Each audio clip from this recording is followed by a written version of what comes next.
Hola a todos, en este vídeo vamos a hablar del Sistema Internacional de Unidades. El Sistema Internacional de Unidades suele ser uno de los primeros temas que se estudia en Física y Química de segundo o tercero de la ESO. ¿Qué es el Sistema Internacional de Unidades? Es un sistema, como su nombre indica, que se usa en todos los países del mundo, en el ámbito científico, para expresar las magnitudes de una forma uniforme. ¿Qué es una magnitud? Una magnitud es una propiedad de la materia o de los cambios que la materia puede experimentar que se puede medir. ¿Y qué quiere decir medir? Que lo podemos expresar con un número y con una unidad. Por ejemplo, cuando tenemos un determinado cuerpo, podemos medir su temperatura. La temperatura es una magnitud, porque yo puedo decir, por ejemplo, si me tomo a mí mi propia temperatura, que mi temperatura es de 36,5 grados centígrados. 36,5 es la medida, grados centígrados sería la unidad. Entonces, ahora que hemos dicho lo que es una magnitud, podemos distinguir entre las magnitudes fundamentales, que son aquellas que se definen por sí mismas, y las magnitudes derivadas o compuestas, que son aquellas que se obtienen combinando varias magnitudes fundamentales. Vamos a ver cuáles son primero las fundamentales. En primer lugar, viendo las magnitudes fundamentales, tendremos la longitud. Bueno, la longitud en el sistema internacional, su unidad son los metros, que como sabéis se representan con la letra M. La unidad, que es el metro, que se toma como referencia para medir longitud en el sistema internacional, va a tener múltiplos, es decir, medidas más grandes que el metro, como el decámetro, hectómetro, kilómetro, y va a tener submúltiplos, medidas más pequeñas que el metro, como el decímetro, centímetro, milímetro, micrómetro, etc. Después tendremos la masa. La masa se mide en kilogramos en el sistema internacional. Y de nuevo tendremos medidas más grandes que el kilogramo, como por ejemplo la tonelada, y más pequeñas, como el decagramo, el gramo, el miligramo, el centigramo, que son múltiplos y submúltiplos. El tiempo en el sistema internacional se mide en segundos. Y fijaros, mientras que estos dos primeros sistemas son sistemas decimales, es decir, multiplicamos por 10 o dividimos entre 10 para obtener los múltiplos y los submúltiplos, el tiempo es un sistema sexagesimal. Ya sabéis, 60 segundos son un minuto, va de 60 en 60, y 60 minutos son una hora, ¿entendido? La temperatura se mide en grados Kelvin. Hay varias escalas de temperatura y aunque nosotros utilizamos con mucha frecuencia los grados Celsius o grados centígrados, en el sistema internacional la medida es la de los grados Kelvin. Ya sabéis que para obtener una temperatura en grados Kelvin lo que hay que hacer es coger la temperatura en grados centígrados y sumar 273. En cuanto a la cantidad de sustancia, esta se empieza a utilizar más a partir de tercero de la ESO, tercero, cuarto y bachillerato, ¿vale? Lo utilizamos mucho en problemas de reacciones químicas, por ejemplo. La cantidad de sustancia se mide en moles, ¿vale?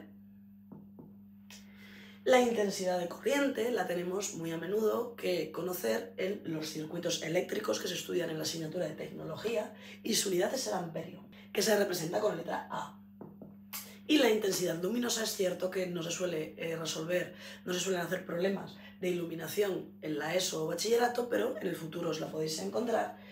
En tecnologías de iluminación y demás se mide en las candelas, en candelas, cuyo símbolo es Cb. Bueno, pues estas son las magnitudes fundamentales, aquellas que se definen por sí mismas, y estas son las unidades que utilizamos en el sistema internacional.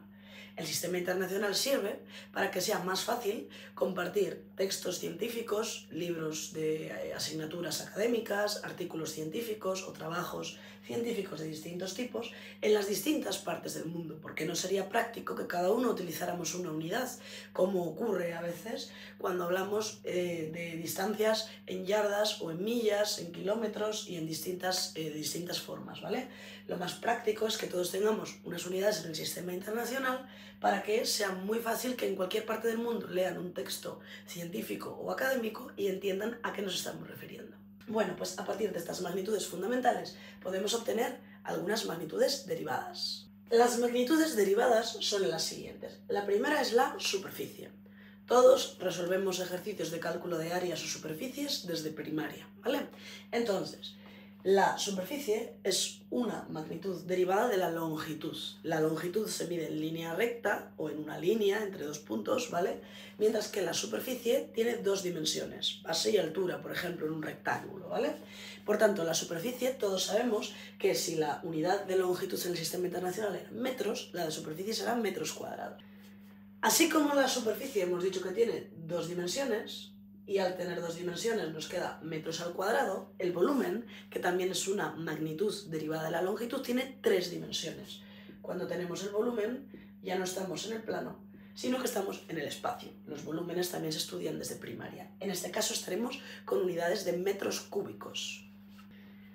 La densidad, ya sabéis que es una medida que me relaciona el cociente entre la masa y el volumen de un cuerpo.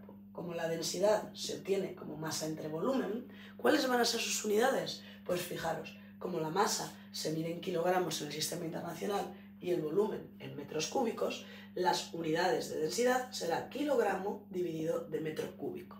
Evidentemente, esta es la del sistema internacional, pero nosotros podremos encontrarnos otras unidades derivadas, por ejemplo, gramo, que es derivada del kilogramo, ¿vale?, por litro, o gramo por centímetro cúbico. Podemos encontrar distintos tipos de unidades derivadas de la densidad. La velocidad es una magnitud que me cuantifica el cociente entre el espacio recorrido y el tiempo que se tarda en recorrer ese espacio. Como el espacio representa una longitud en metros y el tiempo se expresa en segundos, lo tendremos en metros por segundo en el sistema internacional. Evidentemente podremos encontrarnos unidades derivadas de estas, como por ejemplo son los kilómetros por hora, que son más comunes para expresar la velocidad, por ejemplo, cuando vamos montados en un coche. La aceleración, si recordáis su fórmula, se define como la variación de la velocidad en el tiempo, ¿vale? Entonces, la unidad que vamos a tener va a ser la de velocidad, que es metros por segundo. Si la volvemos a dividir otra vez entre segundos, nos va a quedar metros dividido de segundos al cuadrado, ¿vale? Y esa será la unidad de aceleración en el sistema internacional. La fuerza se mide en newtons y se representa con una letra N. La presión se define como una fuerza aplicada en una superficie, ¿vale? Como la fuerza se mide en newtons y la superficie en metro cuadrado, las unidades de presión van a ser los newtons dividido por metro cuadrado, ¿vale? Entonces, los newtons dividido por metro cuadrado tienen un nombre y se llaman pascales, ¿vale? Esos son los pascales. También es común ver otras unidades para expresar presión, como son las atmósferas y los milímetros de mercurio, y tendremos que saber pasar de una a otra. La equivalencia es que una atmósfera son 101.325 pascales o 760 milímetros de mercurio. Esa es la equivalencia entre unidades de presión muy comunes que os encontraréis en los ejercicios. Por último, la energía se mide en julios. Los julios se representan con una letra J mayúscula. Así que estas son las magnitudes fundamentales y derivadas y las unidades en las que se miden en el sistema internacional. En los siguientes vídeos os explicaré cómo pasar de unas unidades a otras utilizando factores de conversión. Os dejaré en la descripción de este vídeo unos vídeos en los que explicaré paso a paso cómo cambiar de unidades de longitud, masa, tiempo, también temperatura, superficie y volumen, así como unos vídeos de cálculo de densidades. Espero que haya quedado claro y nos vemos en los próximos vídeos.